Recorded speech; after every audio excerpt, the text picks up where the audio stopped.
Tudo bem, pessoal? Voltamos com mais uma chamada do autor e nessa chamada a gente vai falar sobre renúncia de receitas. Antes de eu entrar nos requisitos da renúncia de receita, quero te lembrar uma coisa que eu deixei de forma clara na obra Administração Financeira e Orçamentária 3D da editora Juspodium. O que é que eu deixei bem claro nessa obra? É que a renúncia da LRF é a renúncia que discrimina. Se a União, o Estado ou o município abre mão da arrecadação para todas as pessoas, para todos os contribuintes, isso leva a uma queda da arrecadação, mas isso não é considerado renúncia para fins de LRF. A renúncia para fins de LRF deve discriminar. Então a renúncia, ela discrimina. Beleza, esse era o primeiro recado. O segundo recado é o seguinte: requisitos para que uma renúncia seja aprovada. O primeiro requisito que sempre deve ser observado seria a avaliação do impacto orçamentário e financeiro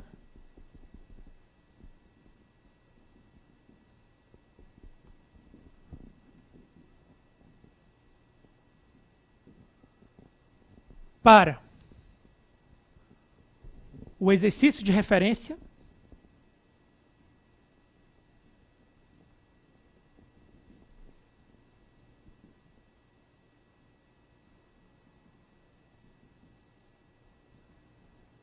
e os dois seguintes.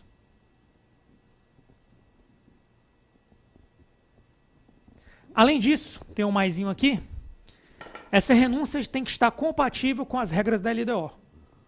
Compatível com a LDO. No caso federal, a LDO estabelece uma regra. Ela estabelece que o incentivo fiscal, que é uma renúncia, não pode ser superior a 5 exercícios. Beleza? Existem outros entes que estabelecem regras do tipo: a renúncia não pode ser superior ao período do PPA. Eu já vi de tudo, mas essas são as duas principais. Quando a gente chega agora no 2A, o que é que eu tenho para te dizer? 2A ou 2B? Eu posso ter apenas o 2A, eu posso ter apenas o 2B, ou eu posso ter os dois. Mas lembre-se o seguinte: eu sempre tenho que ter um. Agora, se numa prova vier, eu sempre tenho que ter o 2A? Não, porque eu tenho a alternativa 2B. Eu sempre tenho que ter a alternativa 2B? Não, porque eu tenho a alternativa 2A. E a 2A não é excludente com a 2B para fins de prova. Na prática acaba sendo. Vamos usar 2A e a 2B. O segundo requisito 2A é que os efeitos da renúncia foram considerados na LOA. Essa é a primeira parte. E a segunda parte seria medidas compensatórias.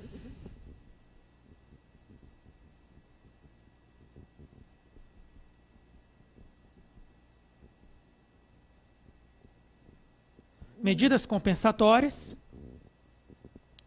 de aumento de receita. Ou seja, nem sempre vai precisar de medida compensatória de aumento de receita. Por quê? Porque eu posso ter considerado o efeito na própria LOA. Então, quais são as formas de aumentar a receita? Criação de imposto,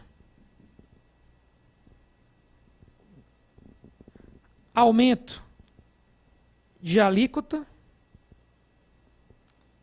e ampliação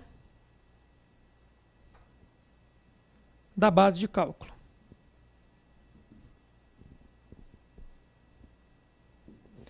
Criação de imposto, você criou um novo imposto. A alíquota era 5%, passa a ser 10%. E ampliação de base de cálculo. É muito clássico quando a gente trabalha com, por exemplo, a contribuição de iluminação pública. Suponha que as pessoas que gastam até 20 kWh mês estão isentas da contribuição de iluminação pública. Como é que se amplia a base de cálculo? A partir do mês seguinte, apenas as pessoas que gastam até 10 kWh estão isentas da contribuição de iluminação pública. O que é que você acabou de fazer? Você ampliou a base de cálculo. Porque antes as pessoas entre 11 e 20 kWh não pagavam a contribuição de iluminação pública. E agora elas vão pagar. Foi uma forma de aumentar a arrecadação. Beleza? Por fim, para a gente lembrar uma coisa importante, existem situações que você não precisa seguir nenhum desses requisitos. Primeira situação, renúncias de caráter geral. Segunda situação, alteração de alíquota do imposto de importação, do imposto de exportação, do IPI e do IOF. Esses 4 impostos são impostos de caráter extrafiscal. Terceira situação e última, quando o custo de cobrança, o custo que você vai levar para cobrar algo, é maior do que o valor devido. Ou seja, o Estado, para cobrar algo, a dívida ativa, vai gastar tipo 50 mil. E o devedor deve 10.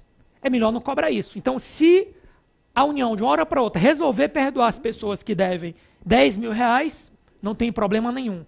Não precisa seguir nenhum requisito desse. Esse era o meu recado. Até a próxima chamada.